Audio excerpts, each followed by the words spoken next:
جی دوستوں، میں ہوں افضل باسط اور آپ دیکھ رہے ہیں کلائڈو اسکوپ۔ سچی بات تو یہ ہے کہ جو آج کل بھارت میں ہو رہا ہے وہ اسرائیل میں بھی ہو رہا ہے۔ پچھلے ہی جو گزشتہ اتوار کے روز جو وہاں پہ ایکسٹریمسٹ یہودی ہیں انہوں نے مسجد اقصیٰ پہ بھی دھاوا بول دیا، اور اب تو یہ باتیں بھی ہو رہی ہیں کہ مسجد اقصیٰ کو خدا نخواستہ شہید کر کے وہاں پہ جوئش ٹیمپل بنایا جائے، اور جو ایک اسٹیٹس کو تھا 1967 کا، جو ایک معاہدہ تھا کہ یہودی جو ہیں وہ مسجد اقصیٰ میں داخل نہیں ہو سکیں گے، اور جو ہے اب وہ بھی سارا توڑ دیا گیا ہے۔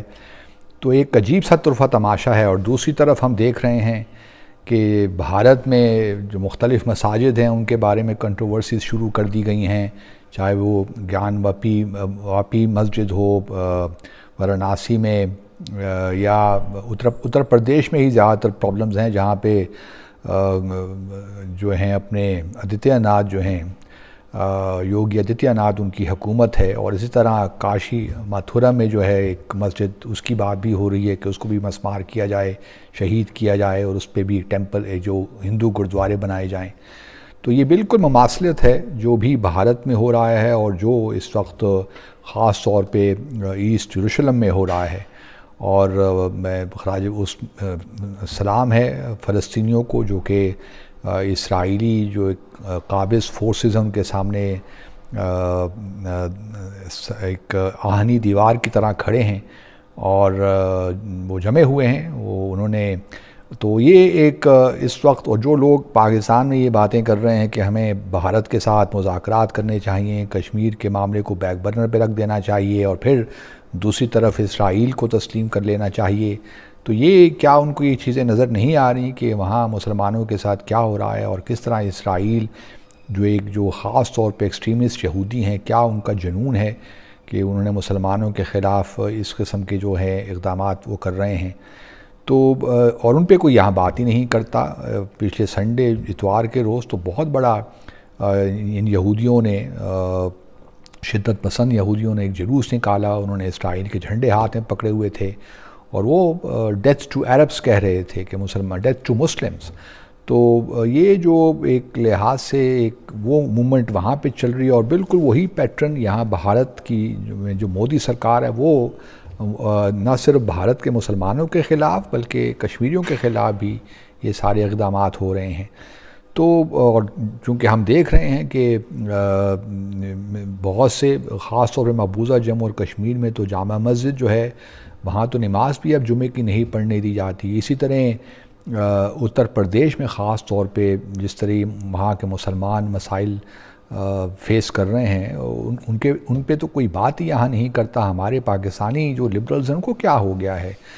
بلکہ پچھلے دنوں میں نے سنا کہ ٹریک 2 پہ کچھ مذاکرات ہوئے مسقط وغیرہ میں، تو یہ ٹریک 2 کیوں ہو رہا ہے بھارت اور پاکستان کے درمیان؟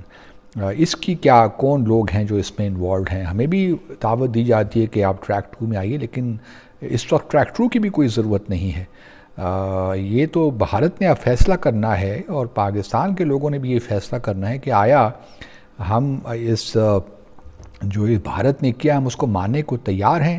اب یہاں یہ پیچھے بیہائنڈ دا سینز کچھ یہاں میں نے سنا ہے کہ انگیجمنٹ ہو رہی ہے، اور اب بات یہ ہو رہی ہے کہ جی بھارت سے یہ کہا جا رہا ہے کہ آپ جو اسٹیٹ ہے جو جموں اور کشمیر، وہ اسٹیٹ کا اسٹیٹس بحال کر دیں۔ اس اسٹیٹ کا اگر اسٹیٹس بھی آپ بحال کر دیں گے تو کیا فرق پڑے گا؟ وہ اسپیشل اسٹیٹس تو نہیں ہوگا، وہ اسٹیٹ تو ویسی اسٹیٹ ہوگی جو کہ اور دوسری 28 اسٹیٹس ہیں بھارت میں، 29 اسٹیٹ ہو جائے گی، تو اس میں کیا فرق پڑے گا؟ کوئی 370 آرٹیکل 370 تو ریسٹور نہیں ہو جائے گا، وہ تو دوبارہ آئین میں نہیں آئے گا، یا آرٹیکل 35A جو ہے وہ تو دوبارہ بحال نہیں ہو جائے گا۔ تو یہ ہم اپنے آپ کو دھوکہ کیوں دینا چاہ رہے ہیں؟ جب ہم یہ کہتے ہیں کہ اسٹیٹ کا اسٹیٹس ریسٹور کر دیں تو اس سے کیا فرق پڑ جانا ہے؟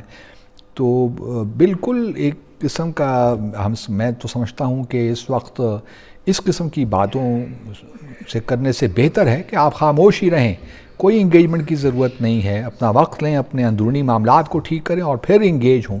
یہ تو کوئی طریقہ ہی نہیں ہے کہ آپ کے ہاں ایک پولیٹیکل انسٹیبلٹی ہے اور آپ بھارت کے ساتھ بیہائنڈ دا سینز انگیج کر رہے ہیں. آج بھارت کا میڈیا ان خبروں سے بھرا پڑا ہے کہ پاکستان اور بھارت کے درمیان بیہائنڈ دا سینز کچھ بات چیت ہو رہی ہے، اور یہ وہی ہوگا جو فروری 2021 میں بھی ہم نے ایک بالکل غلط طریقے سے سیز فائر ایگریمنٹ کیا تھا.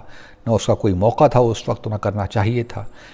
دیکھیے میں کوئی اس طرح نہیں ہوں ہاک کے ہر چیز کو جو ہے یہ کہوں کہ یہ نہیں ہونا چاہیے. اور بھارت، ہم سب چاہتے ہیں کہ بھارت کے ساتھ ہمارے تعلقات ٹھیک ہوں، اور وہ بات چیت کے ذریعے ہی ہو سکتے ہیں. اور لیکن کویسچن یہ ہے کہ آپ اپنی سفارتکاری کو کس طرح کنڈکٹ کرتے ہیں، یہ بڑا ضروری ہوتا ہے. کیا آپ اگر ایسے موقع پہ جب کہ آپ سمجھتے ہیں کہ آپ ایک ویک پوزیشن پہ ہیں اور بغیر کچھ ہوم ورک کیے اپنی ریڈ لائنز بنائے اگر آپ مذاکرات کریں گے تو اس میں آپ کچھ اچیو نہیں کر پائیں گے.